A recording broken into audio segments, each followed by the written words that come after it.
Hi hello friends, నేను మీ రమేష్. నేను ఒక కొత్త వీడియోతోనే మీ ముందుకు వచ్చేసాను. ఈ వీడియోలో మనము లక్ష్మీనారాయణ స్వామి టెంపుల్ గురించి నేను డీటెయిల్గా ఎక్స్ప్లెయిన్ చేస్తాను. ఈ టెంపుల్ వచ్చేసి మనకు హన్మకొండలో అయితే ఉంటుంది. మనకు ఇక్కడికి రీచ్ అవ్వడానికి నంబర్ ఆఫ్ బస్ సర్వీస్ మరియు ట్రైన్ సర్వీస్ అయితే అవైలబుల్ ఉంటుంది. లోపల వెళ్ళడానికి వీలైతే ఎలాంటి ఛార్జ్ అయితే మనకు టికెట్స్ అయితే లేదు. సో ఫ్రీ ఆఫ్ దర్శనం కాబట్టి కొండ మీద ఉంటుంది. సో ఈ విధంగా మెట్లు ఉంటాయి. ప్రతి మెట్లు మనం జాగ్రత్తగా ఎక్కి కొండ మీదకి అయితే రీచ్ అవ్వచ్చు. ఈ విధంగా మనము కొండ మీద మెట్లు ఎక్కడం ద్వారా శ్రీ లక్ష్మీ నరసింహస్వామి టెంపుల్ దగ్గరికి అయితే మనం రీచ్ అవ్వచ్చు. మొత్తానికి మనం మెట్లు ఎక్కి కొండ మీద ఫస్ట్ రాగానే మనకు ఇట్లా లక్ష్మీ నరసింహస్వామి స్టాచ్యూ అయితే ఉంటుంది.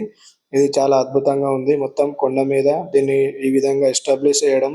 ఇక్కడ నుంచి మనకు హన్మకొండ వ్యూ కూడా చాలా అద్భుతంగా ఉంటుంది. ఇది ఇప్పుడు మీరు దర్శనం చేసుకోండి. ఇక్కడ ఇది లోపల టెంపుల్. సో మనం ఇప్పుడు లోపలికి అయితే ఎంట్రీ అవుతున్నాం. శ్రీ హనుమగిరి లక్ష్మీ నరసింహస్వామి దేవాలయం అని ఇక్కడ మనకు బోర్డు అయితే ఉంటుంది. లోపలికి వెళ్ళడానికి మనం పంతుల్ని అడిగి అయితే వీడియో తీస్తున్నాం కాబట్టి వాళ్ళైతే అలౌ చేశారు. సో టెంపుల్ అయితే ఈ విధంగా చెట్ల కింద చాలా అద్భుతంగా ఉంటుంది. ఈ విధంగా మనకు లోపలికి వెళ్ళడానికి దర్శనం అయితే వే ఉంటుంది. మీరైతే ఇప్పుడు దర్శనం చేసుకోండి. మొదటిసారిగా మీరు నా ఛానల్ని చూస్తే తప్పకుండా సబ్స్క్రైబ్, షేర్ అండ్ లైక్ చేయండి ఫ్రెండ్స్. ఇలాంటి వీడియోస్ కోసం మన ఛానల్ను తప్పకుండా చూస్తూ ఉండండి.